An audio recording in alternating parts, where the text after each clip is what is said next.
The neon lights of Shibuya blurred. Casio blinked. The cacophony of Tokyo vanished. Silence. He turned to Josh, a question in his eyes. Something was wrong. Terribly wrong. Gone were the towering skyscrapers and bustling crowds. In their place stood wooden structures and dirt roads. Men and women in simple robes walked by, their faces etched with confusion at the sight of CASEOH and Josh. A lone samurai, his hand resting on his katana, eyed them with suspicion. What just happened? Josh stammered, his voice barely a whisper. CASEOH shook his head, fear creeping up his spine. He didn't know. One minute they were laughing at a street performer's antics, the next they were transported to what seemed like ancient Japan. A chill wind blew, carrying with it the scent of cherry blossoms and something else, something ancient and unknown. They were strangers in a strange land, adrift in a time not their own. The reality crashed down on CASEOH. They were trapped, lost in time. Days turned into weeks. CASEOH and Josh, stranded in feudal Japan, struggled to survive. The language barrier proved a formidable obstacle. They relied on gestures and expressions. Their attempts at communication often met with bewildered stares. Food was scarce. They scavenged for scraps, their stomachs constantly growling. Sleep offered little respite, haunted by nightmares of being eternally trapped. Each day brought a fresh wave of despair, threatening to drown them. We can't stay here, CASEOH. We have to find a way back. Josh spoke, his voice hoarse. CASEOH nodded, a flicker of hope igniting within him. He had been researching, studying ancient scrolls, and talking to village elders. A legend spoke of a hidden portal, a gateway through time. It was a long shot, but their only shot. They decided to leave at dawn, their hearts heavy with uncertainty, yet a sliver of hope kept them going. The roar of the engine was deafening. CASEOH and Josh clung to each other inside the cramped cargo hold of a Boeing 747. Getting here had been a feat of daring and desperation. Sneaking onto the tarmac of Narita International Airport, a place they had last seen in all its modern glory, had been fraught with risk. Think this thing will actually take us back? Josh shouted, his voice barely audible over the din. CASEOH shrugged, his heart pounding. He had no idea. The time portal, a swirling vortex of energy hidden beneath a Shinto shrine, had spit them out onto the runway just as the plane was taxiing. It was now or never. As the plane lifted off, the familiar feeling of their bodies being pressed against their seats brought a wave of nausea and relief. They were in the air, hurtling towards an unknown destination, yet it felt strangely like progress. CASEOH dared to hope. Maybe, just maybe, they were going home. The landing was rough, the plane shuddering violently as it touched down. CASEOH and Josh, bruised and battered, stumbled out of the cargo hold. They found themselves on a deserted tarmac, the air thick with the smell of jet fuel and something else, something unfamiliar. It was America, but not the America they knew. Gone were the gleaming skyscrapers and bustling airports. In their place stood low-rise buildings and vintage cars. People in strange clothes walked by, their faces a mixture of curiosity and apprehension. What year is it? Josh whispered, his voice tight with anxiety. CASEOH spotted a discarded newspaper, its headlines screaming about the Cuban Missile Crisis. 1962. They were decades in the past. Their relief at being back in their own time was quickly replaced by a new wave of fear. Their journey was far from over. They were still lost, adrift in a past that was both familiar and alien. The weight of their situation pressed down on them. Every day felt like a battle against time and circumstance, a struggle to maintain their cover and survive in a world that was not their own. Days turned into weeks as CASEOH and Josh struggled to blend in with 1962 America. The cultural differences, the lack of modern conveniences, and the constant need to watch their every move weighed heavily on them.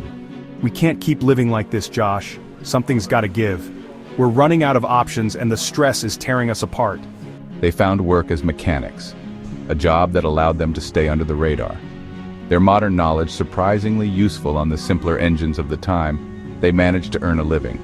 Their skills were in demand, and for a while it seemed like they might just make it.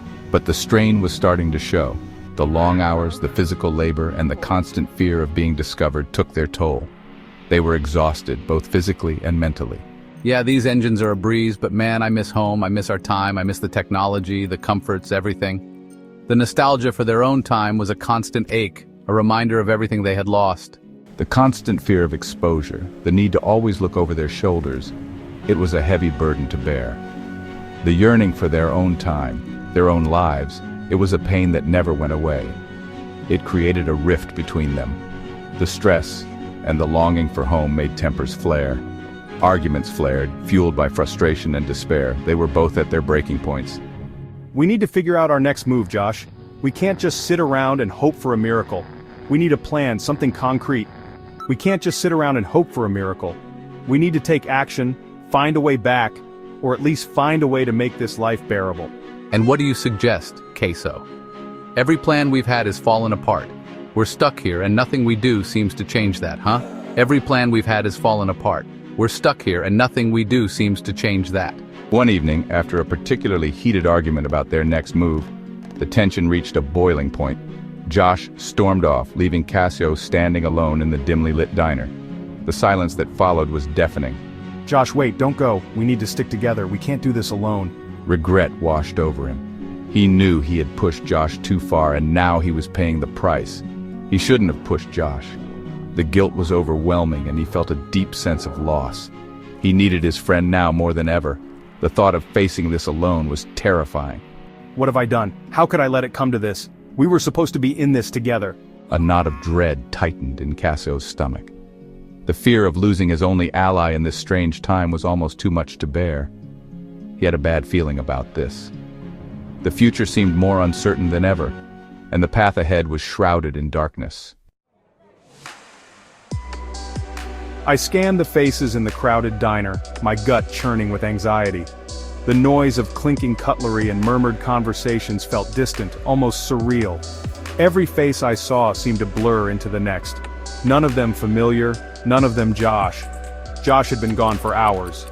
I kept glancing at the clock, each tick amplifying my worry. The empty chair across from me was a stark reminder of his absence. Panic welled up inside me. Where could he be? My mind raced through 1,000 possibilities, each more terrifying than the last. Had he been in an accident? Was he lost, or worse, had someone taken him? Suddenly, a news flash on the television caught CASEOH's eye. The diner's atmosphere shifted as everyone turned their attention to the screen. A grainy image of Josh, his face pale and drawn, flashed on the screen. My heart skipped a beat. What was he doing on the news? The anchorman's voice boomed. Authorities are calling him a possible Soviet spy. The words echoed in my head, disbelief and fear mingling in a nauseating cocktail.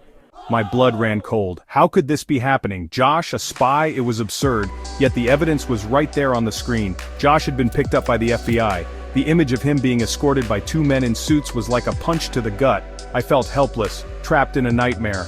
Our strange clothes, our inability to explain our presence in 1962, it all painted us as suspicious characters in the midst of the Cold War paranoia. The era's fear and suspicion were palpable, and we were caught in its web. I had to get to Josh, but I knew I couldn't do it alone. The enormity of the situation was overwhelming, and I needed someone who could help navigate this treacherous terrain.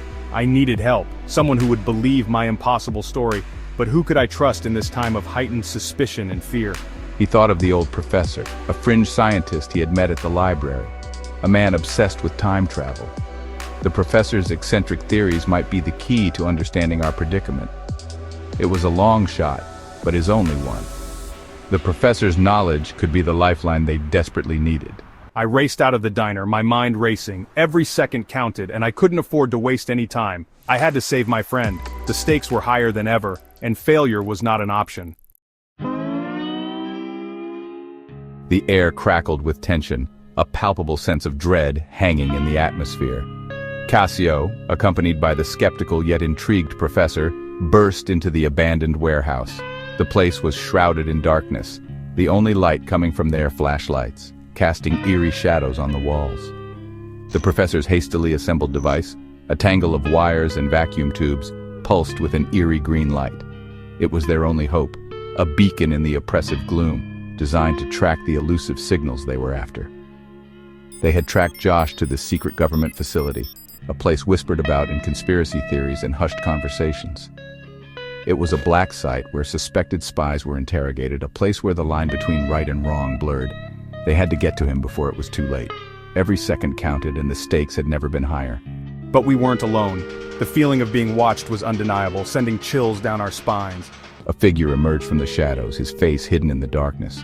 The air grew colder and the sense of danger intensified. Devan. CASEOH's blood ran cold. The memories of their last encounter flooded back, a mix of fear and anger. He had encountered this man before, a shadowy figure pulling the strings from the background, always one step ahead, someone who seemed to know about their predicament. A brutal fight ensued, each blow echoing with the weight of their desperation. The warehouse echoed with the thud of fists against flesh, the sound of struggle filling the air. The clang of metal on metal added to the chaos, each clash a testament to their will to survive. The professor, caught in the crossfire, cried out as a stray bullet ripped through his arm. The pain was excruciating, but he knew they couldn't afford to stop.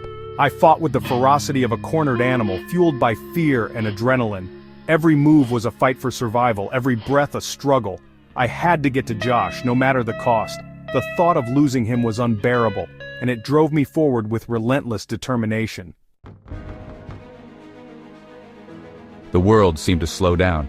CASEOH watched in horror as Devan, his face contorted in a cruel smirk, pointed his gun at Josh, who was bound and gagged. There was a deafening bang, a scream died in his throat, but it wasn't Josh who fell, it was Devan. Josh had somehow broken free, throwing himself in front of CASEOH just as the trigger was pulled. The bullet meant for CASEOH found its mark in Josh's chest. No, roaring no. CASEOH cradled his friend in his arms. Josh's breath came in ragged gasps, his eyes already glazing over. Don't you dare leave me here, Josh, not like this. Go home, CASEOH, live your life, for both of us. His hand went limp. The light faded from his eyes. A sob ripped through CASEOH, raw and primal. His best friend, his brother in arms, was gone. The church was filled with the scent of lilies and grief. CASEOH stood before Josh's grave, the priest's words washing over him like a distant echo. He had made it back, thanks to the professor's makeshift time machine, but he was alone. He placed a single red rose, Josh's favorite, on the freshly dug earth. A promise whispered on the wind. He would never forget. He would honor Josh's sacrifice by living a life filled with purpose, a life that Josh would have been proud of. The journey back had been long and arduous, but I had made it. I was home, forever marked by the ordeal, forever haunted by the loss. But I was alive, and I would carry Josh with me, always. The sun broke through the clouds, casting a warm glow on the cemetery. A new day, a new beginning, and a promise kept.